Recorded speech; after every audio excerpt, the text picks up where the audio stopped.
Assalamualaikum warahmatullahi wabarakatuh. Selamat datang di channel saya lagi, channelnya BMI Hongkong. Kali ini kita akan membahas peraturan baru dari pemerintah Indonesia bagi kawan-kawan yang pulang cuti dan tiba di bandara, ya. Dan ini adalah peraturan dari Menteri Kesehatan yang akan mencabut aturan untuk melakukan tes rapid test atau swab test sebelum melakukan perjalanan, dan itu hanya digantikan untuk mengecek suhu tubuh Anda. Nah, ini tertuang pada surat keputusan Menteri Kesehatan nomor HK.0.07 Menkes Stret 413 2020 tentang pedoman pencegahan dan pengendalian coronavirus disease 2020. Orang yang melakukan perjalanan tidak akan dites. Penemuan kasus baru hanya difokuskan di pintu masuk wilayah.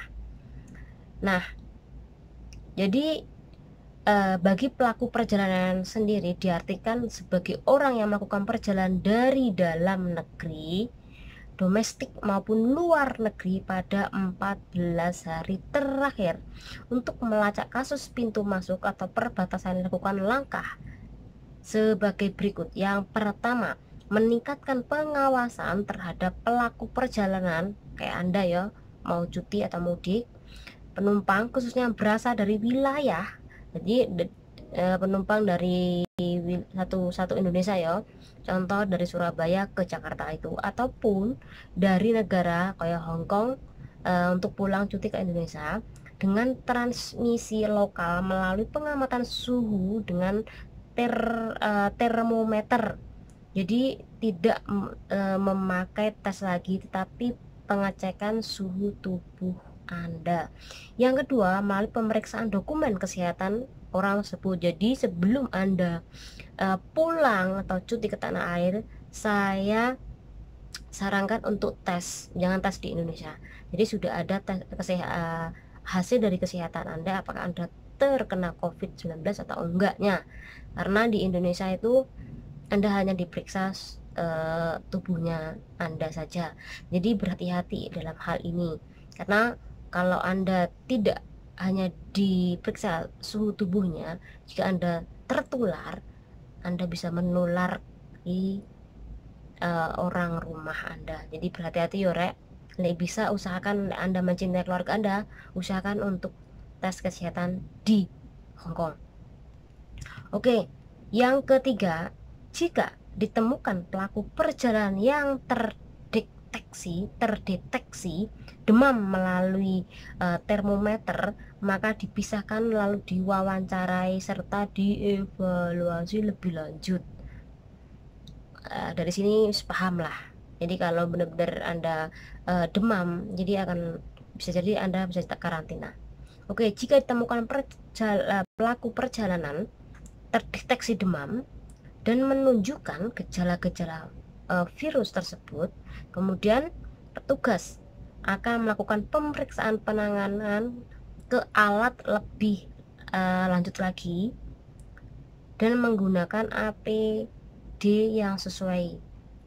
Jadi kalau sampai Anda tertular, jadi Anda benar-benar dites rapid ya, baru itu.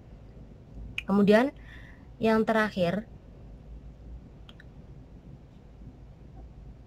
tata laksana terhadap pelaku perjalanan dilakukan sesuai dengan kriteria kasus dan kondisi.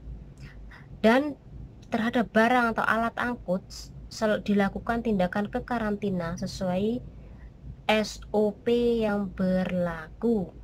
Sementara itu, terkait dengan kewajiban tes juga diimbau tetap dilakukan sebagai kelengkapan dokumen kesehatan. Jadi harus wajib tes kesehatan di Hong Kong kalau bisa. Apalagi Anda kalau transit ya, transit ke Malaysia, Singapura, usahakan untuk tes ya rek. Ini Anda akan ditolak loh. Sejumlah ahli mengatakan dicabutnya aturan rapid test untuk perjalanan tidak ada hubungannya dengan penularan. Pasalnya, masa inkubasi rapid test terlalu lama sampai 2 pekan, belum lagi hasilnya. Lah arah-arah mbiyen kok 4 hari kok udah ada hasilnya ya rek, jadi aku nggak paham di sininya.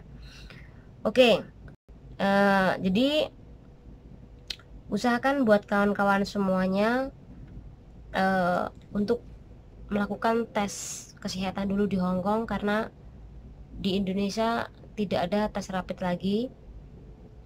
Ibaratnya kalau kita tes di Hong Kong itu nggak hanya perjalanan Anda yang mudah, tetapi setidaknya ini buat berjaga-jaga buat orang rumah, jangan sampai kita menularkan kepada orang rumah rek.